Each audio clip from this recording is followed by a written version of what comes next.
काफी प्रयास किए थे इसके लिए, लेकिन आप लोग जब हम देखते हैं हमारे जो दक्षिणी एरिया है ना, दक्षिणी एरिया के जो भारत का नक्शा आप देखना, दक्षिणी एरिया के जो लोग हैं, साउथ इंडिया जिसको हम बोलते हैं, उन लोगों को तो आती नहीं हिंदी, तो क्या हो है तो हमारे भारत देश ही ना, लेकिन उन लोगों को हिंदी नहीं आती, उन लोग अपना पूरा काम रहना चाहिए। आजकल मैं सुनी हूँ रायपुर के कई अच्छे रहना चाहिए, वो लोग रेंट पे आते हैं, रहते हैं सिर्फ हिंदी पढ़ने के लिए, हिंदी विषय सब्जेक्ट में उसको, क्योंकि हमारे यहाँ हिंदी को इतना प्राथमिकता नहीं देते, लेकिन वहाँ इंग्लिश का ज्यादा डिमांड है, तो कोई हिंदी वाले मिल जाए तो उसके भी तो टीचर चाहिए ना, कई अब इधर आने लगे हैं दक्षिण एशिया पढ़ाई के लिए। चूंकि यही कारण है कि हमारे भारत देश में पूर्णतः न तो हिंदी बोला जाता है, न पूर्णतः अंग्रेजी। साउथ इंडियन को नहीं आती उतनी अच्छे से हिंदी, इसीलिए महात्मा गांधी काफी इससे लड़ाइयाँ किए थे। तो 3 भाषाओं को शिक्षा की बात की थी 1968 में, हिंदी, अंग्रेजी और मातृभाषा। मातृभाषा को इसलिए प्राथमिकता दी है क्योंकि जब गाँव के बच्चे को तो ढंग का हिंदी नहीं आता, इंग्लिश तो दूर की बात है, तो ऐसे बच्चे को आप शिक्षा ग्रहण करना है तो किस में करेंगे? अपनी मातृभाषा में ना, चाहे कोई छत्तीसगढ़ का आदमी है तो छत्तीसगढ़िया, यदि उड़ीसा के हैं तो उड़िया, महाराष्ट्र के हैं तो मराठी, तो ये मातृभाषा की भाषा को प्राथमिकता दिए थे। इसी में ही बात कर रहे थे, टीचर्स की क्वालिटी की बात किए थे, शिक्षकों की गुणवत्ता की बात किए थे 1968 में।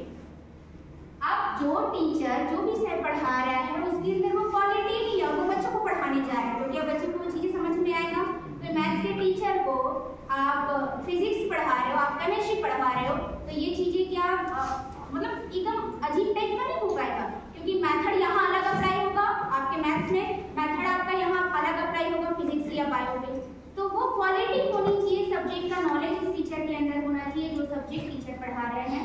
और विज्ञान, गणित और नैतिक शिक्षा को ज्यादा प्राथमिकता दिए थे 1968 में।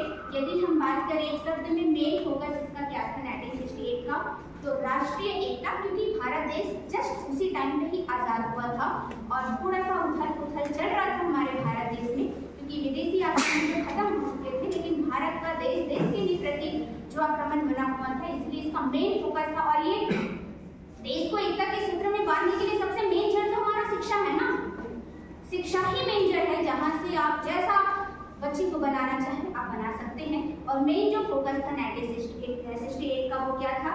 एकता और राष्ट्रीय चरित्र को बढ़ाना। 1986 की यदि हम बात करें, 1986 में कौन थे इस टाइम पे? राजीव गांधी थे, और उस टाइम पे बहुत सारे शिक्षा नीति कहीं ना कहीं थोड़े से सिमिलरिटी भी थी, कुछ चीजें यहाँ पर नए आए। जो समानता की बात कर रहे हैं, मैं पहले ही बता चुकी हूँ, जो समानता है इक्वालिटी की बात तो आप सभी में आएंगे, तो वो आपका 1986 में भी आ जाएगा। अब जो आज इतनी सारी लेडीज, इतनी सारी महिलाएं यहाँ पर आके बैठे हैं, ये किसकी वजह से? 1986 की शिक्षा नीति की वजह से। उस टाइम पे बोल दिए थे कि महिलाओं के लिए भी शिक्षा उतना ही जरूरी है जितना पुरुषों के लिए, जितना लड़कों के लिए, क्योंकि एक देश को चलाने में जितना पुरुषों का हाथ है उससे कहीं ज्यादा महिलाओं का हाथ है। और महिला शिक्षा की बात कहे गए थे, महिलाओं की शिक्षा के लिए बात कहे गए थे 1986 में। आदिवासी और दलित समाज से जो बच्चे आए थे उनके लिए समानता की बात, देखिए यहाँ पर स्पष्ट कह दिया है। आजकल जो छूट मिलता है ना, ये छूट कहीं ना कहीं इनका मेन बेस आधार मानेंगे हम यहाँ पर। हैंडीकेप बच्चे जो होते हैं, विकलांग बच्चे को हम ये सोच करके एडमिशन नहीं लेते हैं कि भैया ये कहीं ना कहीं फिर हमारे बच्चे इनसे डर ना जाए या ऐसा कुछ अनसिस्टमेटिक चीजें ना हो, इसीलिए हम कभी कभी अपंग बच्चों को, विकलांग बच्चों को एडमिशन नहीं लेते हैं। लेकिन इसको भी शिक्षा के अधिकार में डाल दिए हैं कि ऐसे बच्चे भी एडमिशन लेंगे स्कूल में और पढ़ाई करेंगे सामान्य बच्चों के साथ। नवोदय विद्यालय, जो आज हम नवोदय विद्यालय जानते हैं, वो नवोदय विद्यालय 1986 की शिक्षा नीति के ही माध्यम से बना हुआ है। व्यवसायिक शिक्षा, आजकल पढ़ाई क्या हो गया है, हम कितनों पढ़ लेते हैं, MA MSc की डिग्री ले लेते हैं, लेकिन वो व्यवसायिक शिक्षा नहीं मिल पाती है। आखिर जब हम कॉम्पिटिटिव एग्जाम पे, चाहे CGPSC, PSC, IAS या जो भी अपने लेवल के अकॉर्डिंग यदि हम जॉब करते हैं, तो उसका सिलेबस आप लोग देखना थोड़ा सा अलग होता है। तो ये इसी में ही कहा गया है कि हमारी शिक्षा व्यवस्था ऐसी हो जिसमें बच्चा पढ़ करके कम से कम अपना रोजगार कर सके, ये शिक्षा इसमें लाया गया। डिस्टेंस एजुकेशन, आप लोग जो आज बैठे हैं, ओपन यूनिवर्सिटी इसी टाइम में खुला था, 1986 में भी बात कहे गए थे कि जो बच्चे दूर पे हैं जो ग्रामीण इलाके के बच्चे हैं उन बच्चों के लिए शिक्षा कैसे पहुंचा रहे हैं, क्योंकि शिक्षा के ही माध्यम से हम राष्ट्रीय एकता की बात कर सकते हैं।